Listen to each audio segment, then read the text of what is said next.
Hello everyone, this is Nilesh Kumar Gupta and you are watching NG Physics classes. Well, पिछले turn पे मैंने आप लोगों को काफ़ी सारी बातें बताई थी, जिसमें मैंने आपको बताया था मैग्नेटिक सब्सटेंस और मैग्नेट में डिफरेंस आपको बताया था, है ना। मैग्नेट को डीमैग्नेटाइज कैसे करते हैं ये भी मैंने आपको बताया था। Molecular theory of magnetism, properties of the magnet, ये सारी बातें मैंने आप लोगों को पिछले टर्न पे क्लियर करा दी थी। आज हम आगे बढ़ेंगे। लास्ट क्वेश्चन पिछले टर्न पे हम लोगों ने जो किया था नोट्सों में, वो था मैग्नेटिक सब्सटेंस और मैग्नेट में डिफरेंस बताइए, राइट। उसके बाद हमारे सामने एक नोट दिया गया है और उस नोट में लिखा है the unit of pole strength is ampere metre. Pole strength की जो यूनिट होती है वो होती है अम्मा। क्या होती है? अम्मा। उससे याद हो जाएगा एम्पियर मीटर। क्लियर? कोई भी पूछे पोल स्ट्रेंथ की यूनिट क्या होती है? हाँ, अम्मा तो ठीक है, एम्पियर मीटर। सीन क्लियर है सभी को? अच्छी बात है। ये यूनिट आई कैसे मैं बताऊंगा, उसके लिए थोड़ा सा पेशेंस रखना होगा आपको। या तो कल आएगा सामने या परसों आएगा कि कैसे आई है ना। फिलहाल कोई भी इम्पोर्टेंट है, ओटी में बहुत आती है। मैं नोटों पे इम्पोर्टेंट नहीं लगवा पाऊंगा बाद में, इसीलिए अभी बोल रहा हूँ इस नोट पे इम्पोर्टेंट लगा दे। कई बार बोर्ड एग्जाम में आ चुका है। The unit of pole strength is, तो आप बताना एम्पियर मीटर। हो गया सभी का? The unit of pole strength is ampere metre. Listen everyone, ये जो पोल स्ट्रेंथ वर्ड है ना, ये अब आपके सामने बार बार आएगा, तो थोड़ा सा पोल स्ट्रेंथ के बारे में हम लोग समझ लेते हैं, ठीक है। हल्का सा एक इशारा कर रहा हूँ, ट्राई टू अंडरस्टैंड एवरीवन, कि भैया ये पोल स्ट्रेंथ जो होती है वो होती क्या है। तो थोड़ा सा हम लोग ध्यान देंगे पोल स्ट्रेंथ के बारे में। तो आपको मैंने बताया था, अगर आपको याद हो तो कल, ये मैग्नेट है, बोलो भैया। और ये बात हम लोग अच्छे से जानते हैं कि मैग्नेट को जब हम आयरन फाइलिंग्स के अंदर रखते हैं तो सबसे, और फिर उसके बाद जब बाहर निकालेंगे तो सबसे ज़्यादा आयरन कहाँ पर? एंड्स पर ज़्यादा डिपॉजिट होता है, यहाँ पर और यहाँ पर, है ना। इन पॉइंट्स पर अट्रैक्शन पावर सबसे ज़्यादा होती है और इन्हीं पॉइंट्स को हम लोग बोलते हैं मैग्नेटिक पोल्स। बताया था। तो पोल्स के अंदर ये जो मैग्नेटिक सब्सटेंस बाहर लोहा लंगड़ पड़ा होता है, उसको अट्रैक्ट करने की जो स्ट्रेंथ होती है, उसी को हम लोग बोलते हैं पोल स्ट्रेंथ। क्या बोलते हैं? Pole strength. समझ में आ रहा है? नाम से पता चल रहा है। इन पोल्स के अंदर मैग्नेटिक सब्सटेंस को अट्रैक्ट करने की स्ट्रेंथ है, that is why it is known as pole strength. Pole strength को हम लोग लेटर स्मॉल एम से डिनोट करते हैं। समझ में आ रही है बात? सीन क्लियर है? ओके, कोई दिक्कत? ओके। किसी ने पूछा मुझसे पोल स्ट्रेंथ का यूनिट क्या होता है, तो मैं क्या बोलूँगा? Ampere metre. आगे बढ़ जाऊँ? आगे बढ़ता हूँ। इसके बाद अब मेरे सामने है question, define Coulomb's inverse square law. Clear?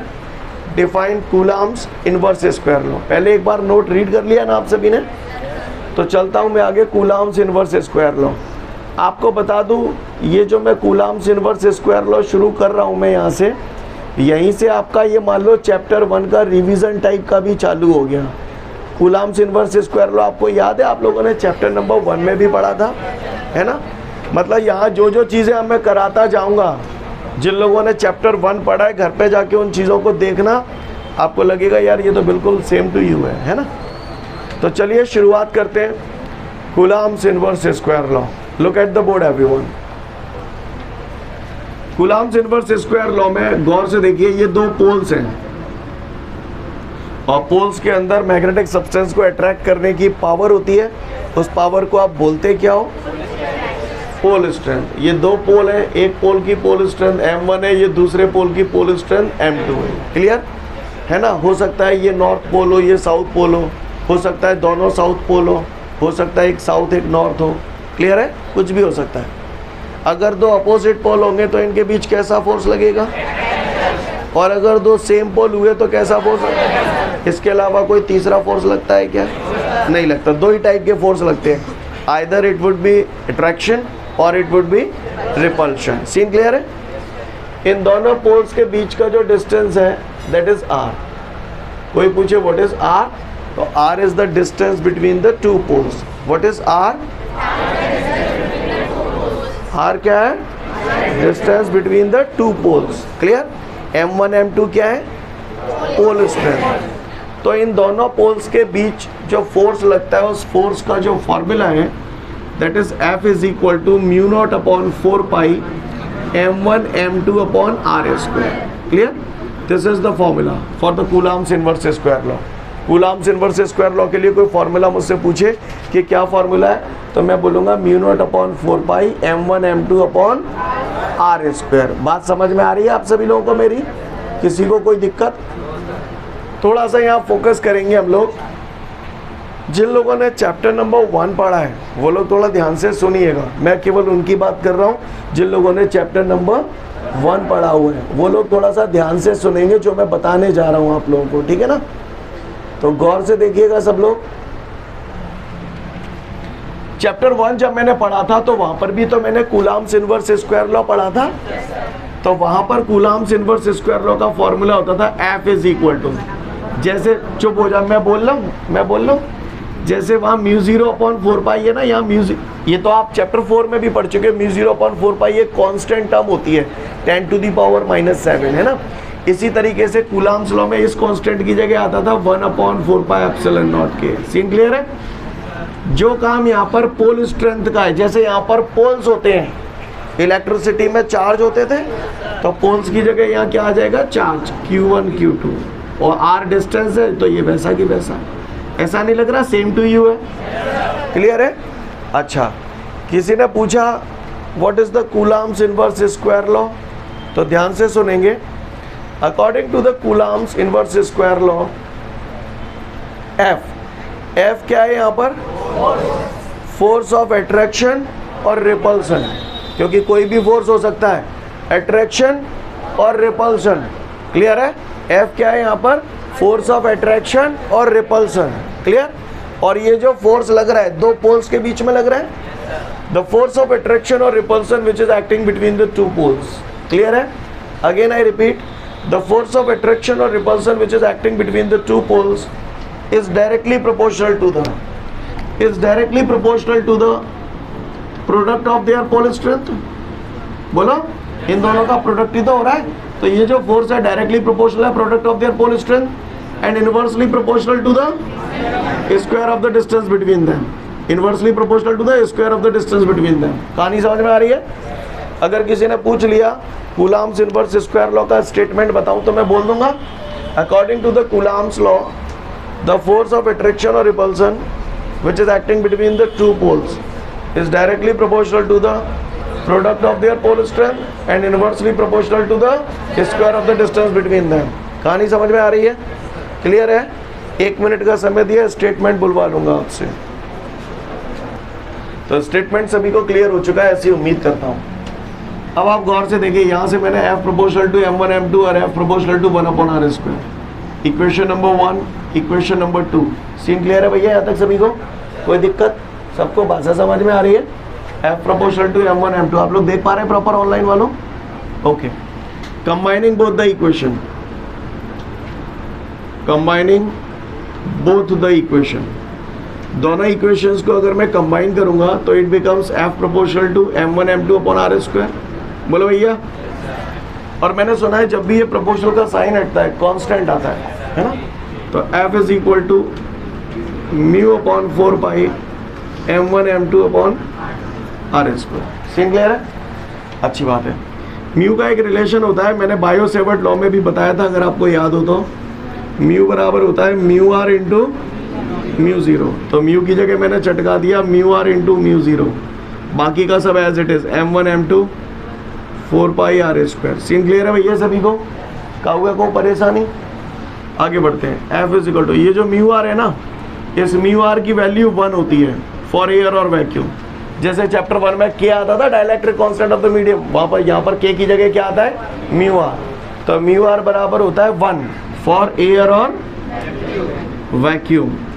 तो एयर और वैक्यूम के लिए म्यू आर बराबर 1 रख दूंगा, तो म्यू आर की जगह 1 रखूंगा तो मुझे क्या हासिल होगा? Mu 0 upon 4 pi m1 m2 upon r। ये आ गया कूलम्ब्स इनवर्स स्क्वायर लॉ का फॉर्मूला। ये जो रिलेशन हमारा आया है एसआई सिस्टम में आया है, तो यूनिट क्या आएगी फोर्स की? न्यूटन। बोलो भैया। आप एग्जाम में यहाँ तक कर देंगे, पर्याप्त है। सीजीएस सिस्टम में निकालना है तो अब तो इतनी तमीज़ होगी आपको, क्या करते हैं CGS में, म्यू 0/4 हटा देते हैं, म्यू 0/4 हटा देंगे तो क्या आ जाएगा, m1 m2/r²। यूनिट क्या आ जाएगी, डाइन। सीन क्लियर है, बात समझ में आ रही है, काउए को परेशानी क्लियर है। ये बात आप लोग बचपन से जानते हो कि ये जो म्यू 0/4 है इसकी वैल्यू फिक्स होती है और ये वैल्यू कितनी होती है हमारी,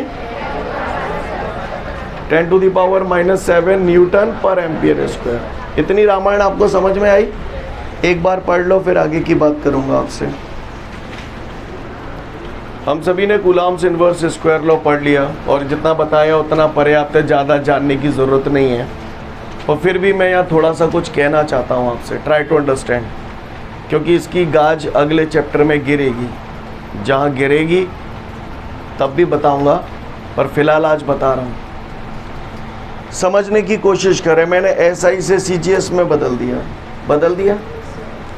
यहाँ पर आपने एक बात नोटिस की, मैं μr बराबर 1 रख दिया, यानी किसी भी जगह अगर ये फॉर्मूला मैं अप्लाई कर रहा हूँ तो इसका मतलब मैं कहीं ना कहीं ये अज्यूम कर रहा हूँ कि ये जो पोल्स वगैरह रखे हुए हैं इनके चारों तरफ जो मीडियम है वो एयर है ना।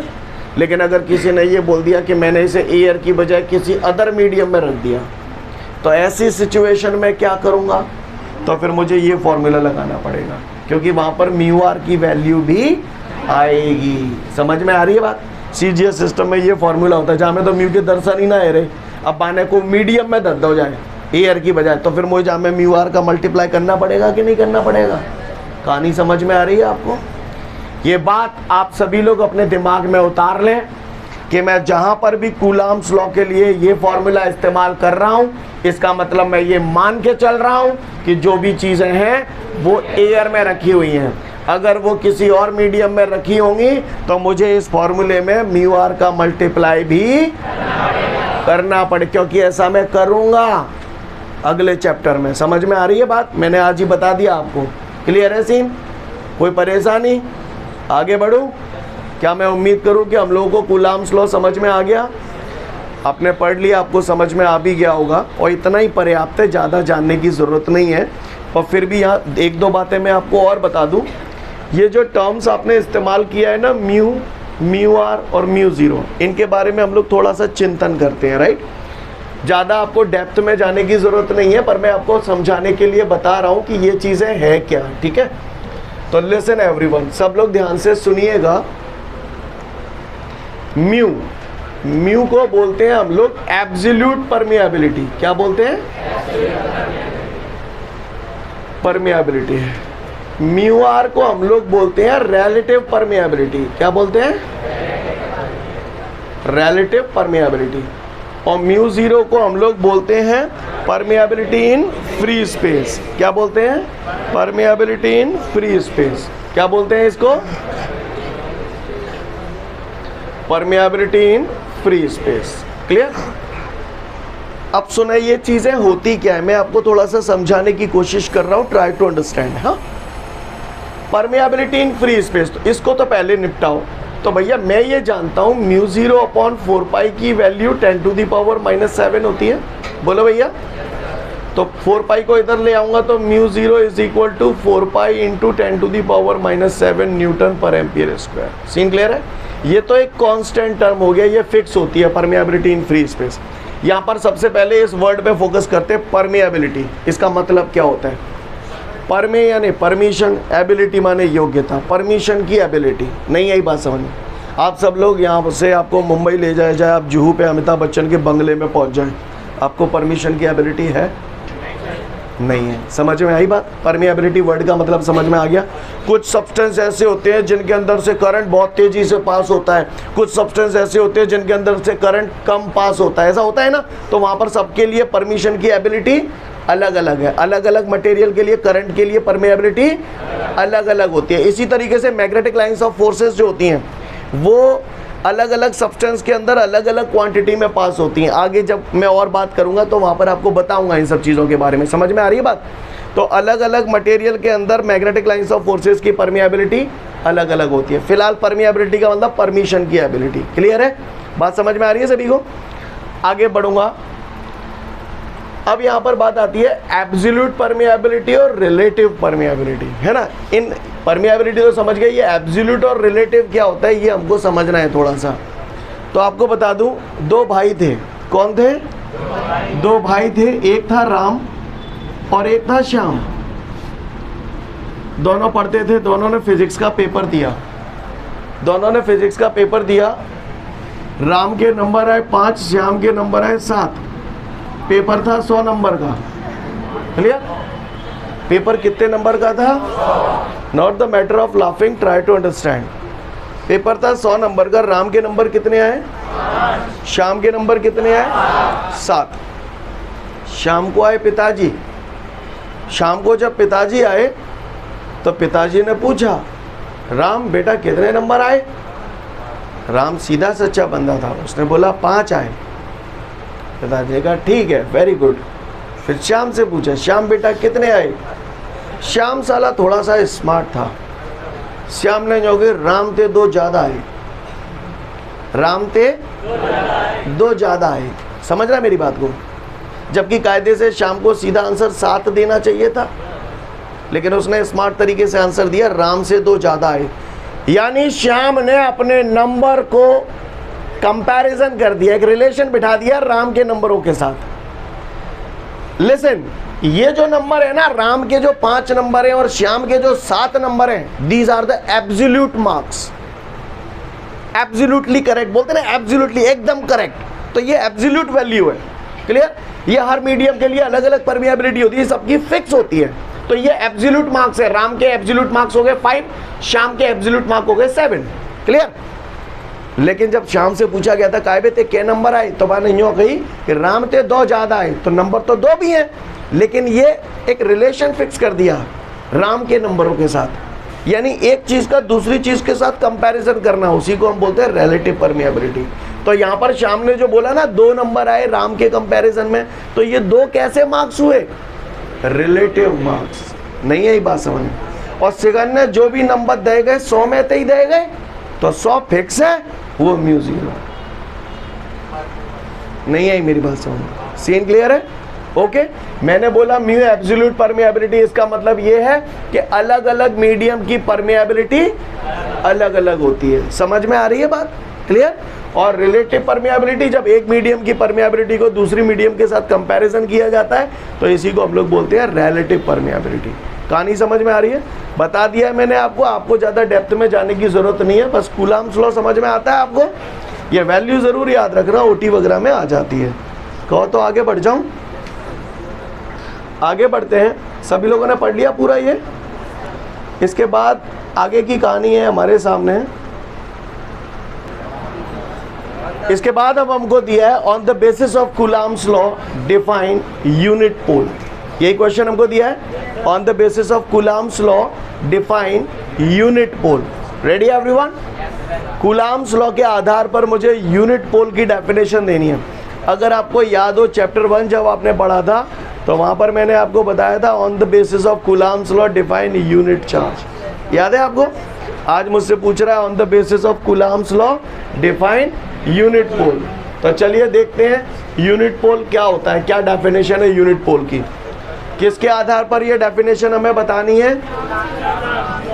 और मैं बचपन में ये पढ़ गया, तो कूलाम्स लॉ का फॉर्मूला होता है F बराबर mu 0/4π m1 m2 upon r²। Scene clear है?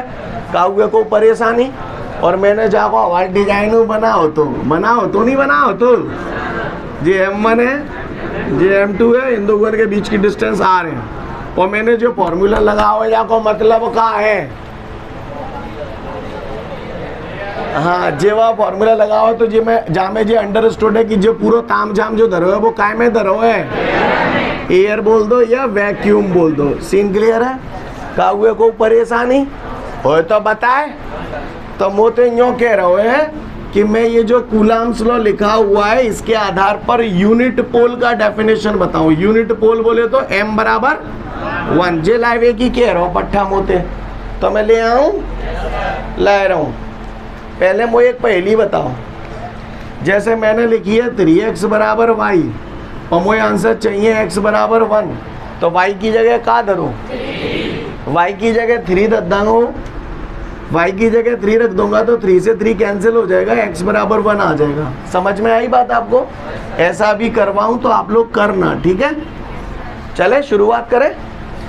इससे मुझे m बराबर 1 लाना है, तो सबसे पहले तो मुझे m चाहिए, जबकि मेरे पास m1 m2 आ रहे हैं। तो मैंने यहाँ पर ये लेट कर लिया, let m1 is equal to m2 is equal to m। इन दोनों को मैंने काय के बराबर मान लिया। इसका मतलब ये हुआ कि मैंने यहाँ पर 2 पोल कंसीडर कर लिए सेम पोल स्ट्रेंथ के। यही तो मतलब हुआ। Here I am considering 2 poles of the same pole strength.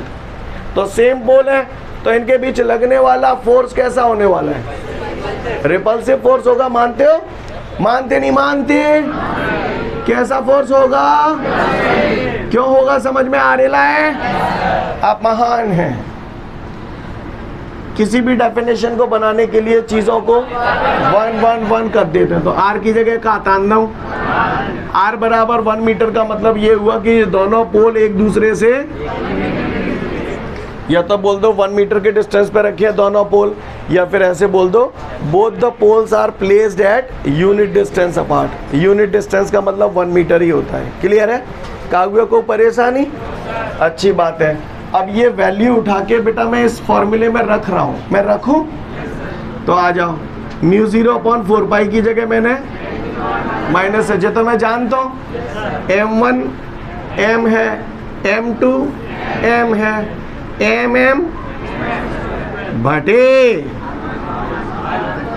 1 का स्क्वायर। अब अपॉन में 1 लिखूं? बहुत लिख देता हूँ, तो ना लिख रहा तो। अब मैं बताऊँ f की जगह यहाँ ऐसा का धर दूँ कि मेरा आंसर m बराबर 1 आ जाए जी। तो f की जगह 10 की पावर -7 न्यूटन। बोलो धर दूँ? कटी गो हटी गो। तो 1 बराबर m स्क्वायर, स्क्वायर हटाऊंगा रूट आ जाएगा। 1 का स्क्वायर रूट 1 ही होता है। m बराबर 1 आ गया। m बराबर 1 कब आया? जब अपन ने ये कर्म करे। क्लियर? ऐसे का कर्म कर दे। हमने क्या किया? 2 पोल्स लिए। हमने क्या किया? 2 ऐसे पोल्स लिए जो सेम पोल स्ट्रेंथ के, और उन्हें एक दूसरे से 1 मीटर के डिस्टेंस पर रखा। कहाँ? एयर और वैक्यूम में। क्लियर? मैंने 2 सेम पोल स्ट्रेंथ वाले पोल लिए और उनको एयर और वैक्यूम में एक दूसरे से 1 मीटर के डिस्टेंस पर रखा। तब अगर उनके बीच लगने वाला रिपल्सिव फोर्स 10⁻⁻7 न्यूटन हो तो प्रत्येक पोल यूनिट पोल होगा। नहीं यही बात समझ? लिसन एवरीवन, सब लोग ध्यान से सुनेंगे। माने मोते पूछिए define unit pole. Listen everyone. When 2 poles of same pole strength, clear? When 2 poles of the same pole strength are placed at a distance of 1 meter in air or vacuum, then if the repulsive force acting between them is 10⁻⁻7 Newton, then each pole is called unit pole. Clear है? भाषा समझ में आ रही है सभी को? Again I repeat. When 2 same poles of the same pole strength which are placed at a distance of 1 meter in air or vacuum, then if the repulsive force acting between them is 10⁻⁻7 Newton, then each pole is called unit pole. उम्मीद करता हूँ समझ पा रहे होंगे आप। Clear है? और कोई ठेका ना ने कि जैसे गुप्ता जी ने बोला है सेम एज इट इज वैसे ही चिपका दें, कोई जरूरी ना ने। मेक योर ओन छोटे सेंटेंसेस। क्लियर? लिसन है, when we take 2 poles which are of same pole strength and they are placed at a distance of 1 meter and the medium around it is air, then if the repulsive force acting between them is 10⁻⁻7 Newton, then each pole is called unit pole. समझ में आई बात? पढ़ना है, समझना है, अपनी language में लिखना है। ठीक है? 1 से 2 मिनट का समय हो रहे हो। क्लियर? आगे बढ़ते हैं। इसके बाद हमारे सामने अगला क्वेश्चन है डिफाइन मैग्नेटिक फील्ड। का एक बात पूछूं?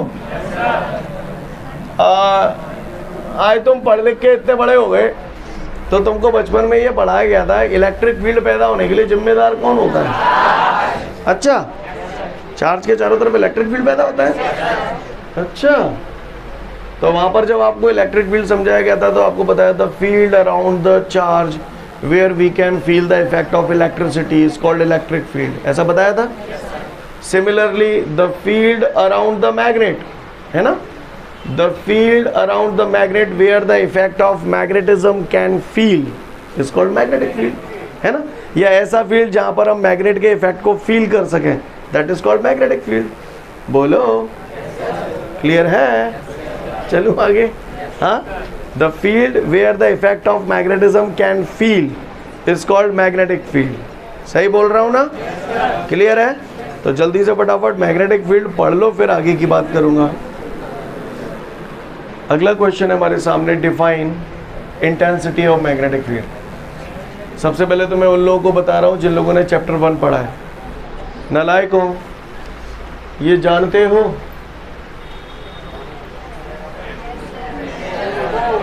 फेंकूं, क्लियर? क्या? हाँ, फेंकूं। ये इंटेंसिटी ऑफ इलेक्ट्रिक फील्ड का फॉर्मूला हुआ करता था एक जमाने में। अब जब आप मैग्नेटिज्म में आएंगे तो इंटेंसिटी ऑफ इलेक्ट्रिक फील्ड की जगह intensity of magnetic field, force की जगह फोर्स, और चार्ज की जगह यहाँ पोल स्ट्रेंथ आती है तो पोल स्ट्रेंथ है वो formula intensity of magnetic field. समझ गो? समझ गो का मतलब समझ गए? क्लियर है? समझ गए ना सभी लोग? तो B बराबर F अपॉन M। का हुए को परेशानी नहीं हो तो बताए, है कोई माइकल लाल जो मुझे बता दे फोर्स का यूनिट क्या होता है? सिर्री बता देगा। स्मॉल m क्या है? स्मॉल m क्या है? पोल स्ट्रेंथ की यूनिट क्या होती है? एम्पियर मीटर, है ना? तो को पट्टा आमा, क्लियर? तो यहाँ तक बात समझ में आ रही है सभी को? तो किसी ने अगर मुझसे पूछ लिया इंटेंसिटी ऑफ मैग्नेटिक फील्ड का यूनिट क्या होता है तो हम उसे बोलेंगे न्यूटन पर एम्पियर मीटर। क्लियर? क्या बोलेंगे? वैसे ये यूनिट आप लोग ऑलरेडी याद भी कर चुके हो, याद है ना? इंटेंसिटी ऑफ मैग्नेटिक फील्ड की 3 यूनिट होती थी, टेस्ला, वेबर पर मीटर स्क्वायर, न्यूटन पर एम्पियर मीटर, ऐसा ही सिस्टम में। वैसे CGS में क्या होती थी? हाँ, गॉस या ऑरस्टेड। याद है आपको? भूले नहीं अभी तक? अच्छा, वेरी गुड। बाय। तो B बराबर F अपॉन M, जन्नो क्लियर है? अब इंटेंसिटी ऑफ मैग्नेटिक फील्ड का जो क्वेश्चन हमारे सामने है बात करेंगे तो हम 5 से 10 मिनट बाद। अब पूरा अटेंशन बोर्ड पे चाहिए, ठीक है? पूरा अटेंशन, जी हाँ, बोर्ड पे। इससे पहले कि मैं आगे की रामायण आपको समझाऊं, मैं आप सबसे ये उम्मीद करता हूं कि आप सभी लोग इस बात को जानते हैं कि मैग्नेट के 2 सेम पोल के बीच में रिपल्सिव फोर्स लगता है, अपोजिट पोल्स के बीच में। सब जानते हो? सुनो, पहले उन लोगों से बात कर रहा हूं जिन्होंने चैप्टर 1 पढ़ा है। ये चार्ज है, इस चार्ज के कारण इस पॉइंट पर है कोई माइकल लाल जो इंटेंसिटी ऑफ इलेक्ट्रिक फील्ड की डायरेक्शन बता दे। चालंग ऐसे? कौन सा कह रहे हो ऐसे? कौन सा कह रहे हो ऐसे? अच्छा, ऐसे क्यों? क्योंकि मैंने बताया था जिस पॉइंट पर इंटेंसिटी ऑफ इलेक्ट्रिक फील्ड की डायरेक्शन निकालते हैं वह यूनिट पॉजिटिव चार्ज मान लेते हैं। बताओ तो नहीं? बताओ तो। ये पॉजिटिव पॉजिटिव सेम चार्ज है, रिपल्सिव फोर्स लगेगा तो जालंग फोर्स लग रहा है तो जी डायरेक्शन आती है इंटेंसिटी ऑफ इलेक्ट्रिक फील्ड की। बोलो, हती नहीं हती? ऐसा चैप्टर 1 में बताओ हतो, बताओ हतो नहीं? बताओ हतो। जैसे चैप्टर 1 में जहां पर इंटेंसिटी ऑफ इलेक्ट्रिक फील्ड की डायरेक्शन निकालनी होती थी वहां पर हम यूनिट पॉजिटिव चार्ज मानते थे, यहां पर यूनिट नॉर्थ पोल मानते हैं। जो काम वहां पॉजिटिव चार्ज का होता था वो यहां पर नॉर्थ पोल का होता है। क्लियर है? Unit north pole. देखिएगा ध्यान से, अब सभी लोग समझे जो नए खिलाड़ी हैं जिनने चैप्टर 1 पढ़ो ही नाने आग लगन दो, मूड में पीर होते हैं। लिसन एवरीवन, कहानी को समझे। 2 से 3 केस मैं समझाऊंगा, फिर चौथा केस आपसे पूछूंगा। तैयार? किसी पट्टे ने मुझसे पूछा, ऐसे समझो आप जैसे सपोज करिए मुझे ये पता करना है कि यहाँ पर हवा किस डायरेक्शन में बह रही है, तो अपन ऐसे मिट्टी लेते हैं, छोड़ देते हैं। मिट्टी जालंग उड़ रही है तो हवा जालंग बह रही है, जयलंग बह रही है। अच्छा, मतलब मिट्टी जालंग उड़ रही है तो मतलब हवा जयलंग बह रही है, और मिट्टी तुम आइलंग उड़ रही है तो हवा। हाँ क्लियर, समझ में आ रही बात। यानी कहने का तात्पर्य ये है कि मिट्टी पे जिस डायरेक्शन में फोर्स लगता है वही एयर फ्लो की डायरेक्शन होती है। क्या बोला मैंने? मिट्टी पे जिस डायरेक्शन में फोर्स लगता है एयर फ्लो की डायरेक्शन वही होती है। बोलो। तो हवा की डायरेक्शन निकालने के लिए मुझे किस चीज का सहारा लेना पड़ा? सिमिलरली किसी भी पॉइंट पर मैग्नेटिक फील्ड की डायरेक्शन पता करने के लिए मुझे सहारा लेना पड़ता है यूनिट नॉर्थ पोल का। बिल्कुल और सरल भाषा में बोलूं तो किसी भी पॉइंट पर मैग्नेटिक फील्ड की डायरेक्शन निकालने के लिए मुझे सहारा लेना पड़ता है नॉर्थ पोल का। समझ गए? थोड़ा डेप्थ में जाता हूं तो यूनिट नॉर्थ पोल। अब देखिए ध्यान से, ये नॉर्थ पोल है। को पट्टा ने मोतियों की कह रे फलाने जहां पॉइंट पर मैग्नेटिक फील्ड की डायरेक्शन कहां होगी? तो सुनो सुनो सुनो, जिस पॉइंट पर डायरेक्शन निकालनी होती है वहां पर हम लोग यूनिट, देखो यूनिट पोल स्ट्रेंथ का हो गया, यूनिट पोल स्ट्रेंथ का नॉर्थ पोल मान लेते हैं। फिलहाल ज्यादा मूड में पी रह रही हो तो m बराबर 1 तो हो गया, तेल लेने नॉर्थ पोल मान लेते हैं। ठीक है, नॉर्थ नॉर्थ रिपल्शन। तो जे कितनी लंग जाओ, जाओ जाओ नहीं जाओ, जालंग फोर्स लग रहा है, जहाँ पे लग रहा तालंग फोर्स लग रहा है, तय मैग्नेटिक फील्ड की डायरेक्शन कहते हैं। समझ में आई बात? यानी मेरा कहने का तात्पर्य है यूनिट नॉर्थ पोल पर जिस तरफ फोर्स लगता है वही मैग्नेटिक फील्ड की डायरेक्शन होती है। मिट्टी पे जिस डायरेक्शन में फोर्स लगता है वही एयर फ्लो की डायरेक्शन होती है। यूनिट नॉर्थ पोल पर जिस डायरेक्शन में फोर्स लगता है वही मैग्नेटिक फील्ड की डायरेक्शन होती है। क्लियर? एक बार और बताऊंगा फिर नहीं बताऊंगा। ठीक है, फिर तुमसे पूछे हो। ये साउथ पोल है। कौन सा पोल है? साउथ पोल है। जहाँ पॉइंट पे कोने मोते डायरेक्शन पूछी तो मैं कचू नहीं करेंगे, यूनिट पोल स्ट्रेंथ का नॉर्थ पोल मान लिया। साउथ नॉर्थ तो जे कह जाओ जाओ या जाओ, तो बस यही डायरेक्शन है मैग्नेटिक फील्ड की। समझ गए ना? नहीं आई भाई सो शेखर आइए, मैं बताइए नालायक हो। ये नॉर्थ पोल है, बताओ जहाँ पॉइंट पे डायरेक्शन कितना होगी? ऐसे समझ गए ना? क्योंकि जिस पॉइंट पे डायरेक्शन निकालनी है नॉर्थ मानना है। न ना रे जा रे। क्लियर? नहीं बात समझ में आ रही है? हाँ समझ गए? कहा डायरेक्शन क्लियर। अच्छा बताइए ना, देख कौन सा बताया मुंह पे थे? ये साउथ पोल है, जा पॉइंट पे बताओ। समझ गए? ऐसा को धमाका ना आने जहाँ में ताय नहीं आओ, समझ में मुझसे पटाखो। तो क्या मैं उम्मीद करूं कि हम लोग ये बात समझ गए? हाँ, किसी भी पॉइंट पर अगर मुझे इंटेंसिटी और मैग्नेटिक फील्ड की डायरेक्शन निकालनी होती है वहां पर मैं क्या मानता हूं? हाँ, यूनिट नॉर्थ पोल। मैं रोज नहीं बताऊंगा, मैंने आप बताया गई है। क्लियर? किसी भी पॉइंट पर मैग्नेटिक फील्ड की डायरेक्शन अगर मुझे निकालनी है मैं वहां पर क्या मानता हूं बबुआ? जोर से बोलो, चिल्ला क्यों रहे हो? Listen everyone. काय समझ में आ गई? का डायरेक्शन निकालना सीख गए? समझदार हो? कौन सी दार हो? ओके। फोर्स का यूनिट न्यूटन, पोल स्ट्रेंथ का एम्पियर मीटर। इतनी बात मैं कर चुका था। आज मुझसे पूछा जा रहा है कि मैं इंटेंसिटी और मैग्नेटिक फील्ड का डेफिनेशन बताऊं, तो भैया फॉर्मूला होता है B बराबर F/m। Scene clear? ये लाला रे ये नॉर्थ पोल है, तो पोल्स के चारों तरफ क्या पैदा होगा? जैसे चार्ज के चारों तरफ इलेक्ट्रिक फील्ड पैदा होता है वैसे पोल्स के चारों तरफ, जी हाँ, मैग्नेटिक फील्ड। तो ये बढ़िया चक फर्स्ट क्लास मैग्नेटिक फील्ड पैदा हैगो नहीं हैगो काहे सुन रहे हो का? ये पॉइंट है। पहले मुझे बता जा, मैं चुप। 2 पॉइंट है, 1 0। कौन से पॉइंट पे मैग्नेटिक फील्ड ज्यादा होगी? जहाँ वाई पे ज्यादा होगी, जहाँ पे और आगे चलो जाओगे तो मतलब हर पॉइंट पर इंटेंसिटी ऑफ मैग्नेटिक फील्ड अलग अलग होगी। होगी नहीं होगी? क्या होगी? अलग होगी। क्लियर है? ये बात समझ गए? हर पॉइंट पर इंटेंसिटी ऑफ मैग्नेटिक फील्ड अलग होगी। को पट्टाने मोते जो कहिए कि कार्य फलाने जा पॉइंट पे इंटेंसिटी ऑफ मैग्नेटिक फील्ड बताओ, बताओ डायरेक्शन कितनी लंग होगी? नहीं ऐसे तो होगी, पर बताई कैसे तुमने? चुप, जिस पॉइंट में डायरेक्शन निकालनी होती है यूनिट पोल स्ट्रेंथ का नॉर्थ पोल मान लेते हो, नॉर्थ नॉर्थ टी, तो जालंग फोर्स लग रहा हो तो जाइए मैग्नेटिक फील्ड की डायरेक्शन कहते, कितना कहता ही। आओ इधर, डेफिनेशन तो अपन ने, मैं जल्दी तो नहीं चल रहा हूँ, डेफिनेशन तो अपन ने अच्छे अच्छे इनकी बना दी, क्लियर जब की बना लेते। किसी भी डेफिनेशन को बनाने के लिए चीजों को क्या मान लिया करते हैं? m बराबर 1 रख देंगे तो b बराबर क्या है जाएगी?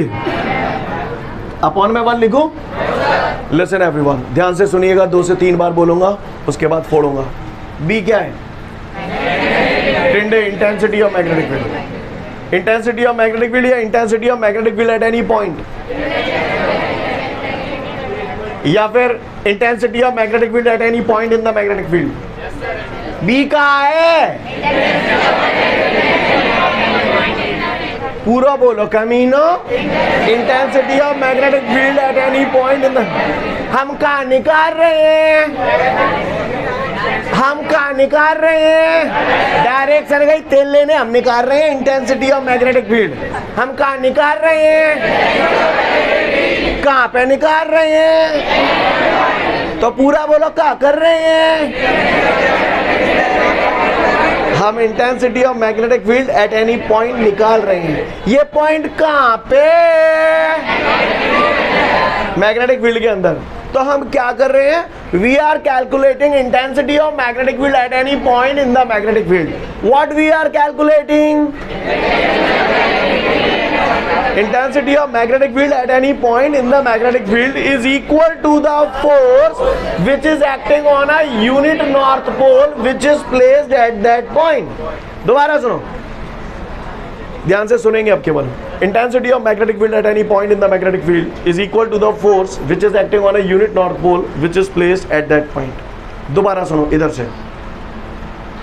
Intensity of magnetic field at any point in the magnetic field is equal to the force which is acting on a unit north pole which is placed at that point. नहीं ये बस है। Magnetic field के अंदर किसी भी point पर intensity of magnetic field उस फोर्स के बराबर होती है जो उस पॉइंट पर रखे यूनिट नॉर्थ पोल पर लगता है। नहीं आई? मैग्नेटिक फील्ड के अंदर किसी भी पॉइंट पर इंटेंसिटी ऑफ मैग्नेटिक फील्ड उस फोर्स के बराबर होती है जो उस पॉइंट पर रखे यूनिट नॉर्थ पोल पर लगता है। मोए हवा की डायरेक्शन यहाँ निकालनी है, मुरैने में पतंग उड़ानी है, तो मैं पता करना है हवा कौन सी लंग बह रही है, तो मट्टी यहाँ फेंक के देखूं कि ग्वालियर में फेंकवाऊं, यहीं फेंकवाऊंगा। तो इसी तरीके से जिस पॉइंट पर मैग्नेटिक फील्ड की डायरेक्शन निकालनी है यूनिट नॉर्थ पोल भी तो वही रखना पड़ेगा ना। तो वही तो बोल रहा हूँ मैं जो कह रहा हूँ तुमसे, intensity of magnetic field at any point in the magnetic field is equal to the force which is acting on a unit north pole which is placed at that point. नहीं आई? इसकी यूनिट होती है Newton पर ampere metre. तुमने जाके ये क्या निकाली है? डायरेक्शन निकाली है। चूंकि तुमने इसकी डायरेक्शन निकाली है, that is why it is a vector quantity, क्योंकि डायरेक्शन केवल वेक्टर क्वांटिटी की होती है। नहीं आई? शांत मन से डेफिनेशन पढ़ लो, फिर फोड़ूंगा। ओके, आज के लिए पर्याप्त है, कल फिर मिलते हैं। Thank you everyone, have a great day to all of you guys. जय हिंद।